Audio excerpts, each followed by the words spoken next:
شیطان کا انسان کے ساتھ جو تعلق رہتا ہے اس میں سے ایک تعلق یہ ہے کہ شیطان انسان کی موت کے وقت بھی حاضر ہوتا، اسے پریشان کرنا چاہتا، اسے گمراہ کرنا چاہتا، اسے بھٹکانا چاہتا، بلکہ شرک میں مبتلا کرنا چاہتا ہے۔ اس بارے میں شرعی طور پر کوئی ایسا نص نہیں ہے کہ ہاں شیطان اس وقت آتا ہے، لیکن دو چیزیں ہیں اسے غور کرنا چاہیے۔ ایک تو بعض حدیثوں سے اشارہ ملتا ہے کہ شیطان اس وقت حاضر ہوتا ہے، دوسرے بعض مشاہدات ہیں اہل علم کے کہ واقعات ہیں جس سے پتا چلتا ہے کہ شیطان اس وقت حاضر ہو کے گمراہ کرنا چاہتا ہے۔ بلکہ میں اگر دور نہ جاؤں تو خود میرے گھر کا ایک واقعہ ہے جس کی بنیاد پر یقیناً میں کہہ سکتا ہوں کہ بعض لوگ خصوصاً اللہ تعالیٰ کے جو نیک بندے ہوتے ہیں، خصوصاً جن کے اوپر شیطان کا زور ان کی زندگی میں کوئی خاص نہیں چل پاتا، جو شیطان کی پیروی میں نہیں آتے ہیں، موت کے وقت شیطان انہیں آ کر کے دھوکہ دینا چاہتا ہے۔ اسی لیے آپ لوگ جانتے ہیں کہ نبی کریم صلی اللہ علیہ وسلم نے، جیسا کہ صحیح بخاری صحیح مسلم میں حضرت ابو ہریرہ کی اور دیگر صحابہ کی روایت بھی ہے کہ آپ صلی اللہ علیہ وسلم نے بیان فرمایا جب تم میں کا کوئی آدمی تشہد میں بیٹھے تو چار چیزوں سے اللہ تعالیٰ کی پناہ چاہے۔ اللہم انی اعوذ بک من عذاب جہنم ومن عذاب القبر ومن فتنة المحیا والممات۔ اے اللہ تعالیٰ میں جہنم کے عذاب سے تیری پناہ چاہتا ہوں، قبر کے عذاب سے تیری پناہ میں آتا ہوں۔ یہ دعا ایسی ہے جسے بہت سے لوگ بھولے ہیں، حالانکہ اسے تشہد کے آخر میں ضرور پڑھنا چاہیے۔ ان میں سے تیسری چیز کیا ہے؟ موت اور زندگی کے فتنے سے تیری پناہ میں آنا چاہتا ہوں۔ یہ موت کا فتنہ کیا ہے،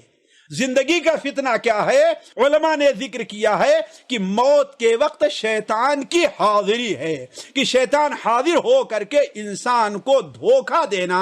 انسان کو بھٹکانا چاہتا ہے۔ بلکہ بعض ایسے صحیح واقعات بھی ملتے ہیں کہ وہ آ کر کے یہ کہا کرتا ہے کہ تم جس دین کے اوپر تھے وہ دین غلط تھا، بلکہ دوسرے دو شیطانوں کو لا کر کے ان کے والدین کی شکل میں پیش کرتا ہے، یہ کوئی اس سے بعید نہیں ہے، اور کہتے ہیں کہ اس کے والدین دیکھو یہودیت قبول کر لو، نصرانیت قبول کر لو، یہ دین ہے کہ تم جس دین کے اوپر تھے تم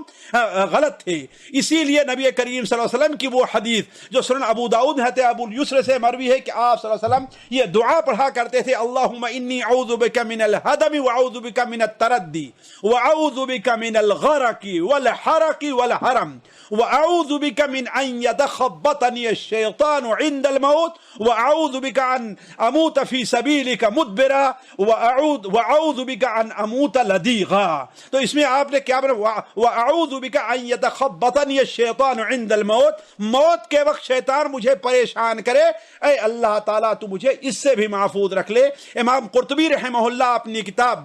تذکرہ کے اندر اس موضوع کو بڑی تفصیل سے لیا ہے۔ ایک جگہ لکھتے ہیں، ایک موضوع کو چھیڑتے ہوئے کہا کہ حضرت عبداللہ ابن احمد ابن حنبل رحمہ اللہ بیان کرتے ہیں کہ میں اپنے والد کی وفات کے وقت حاضر تھا اور میں ایک کپڑا لے کر تیار تھا کہ جب ان کی روح قبض ہو جائے تو میں ان کے جبڑے کو باندھ دوں اور ان کی آنکھوں کو بند کر دوں، لیکن میں دیکھتا کہ اس سے پہلے انہیں پسینہ آ رہا ہے، پھر تھوڑا سا افاقہ ہوتا اور کہتے ہیں لا بعدو لا بعدو لا بعدو، پھر افاقہ، پھر گشی تاری ہوتی ہے، پھر افاقہ ہوتا ہے، پھر کہتے ہیں لا بعدو لا بعدو لا بعدو۔ جب ایک بار ہم نے کہا آپ یہ کیا کر رہے ہیں لا بعدو، تو کہا کہ شیطان ملعون دور کھڑا ہو کر کے اپنی انگلی کو دانت کے نیچے دبا کر کہتا ہے فتنی یا احمد، اے احمد میں تمہیں دھوکہ نہیں دے سکا۔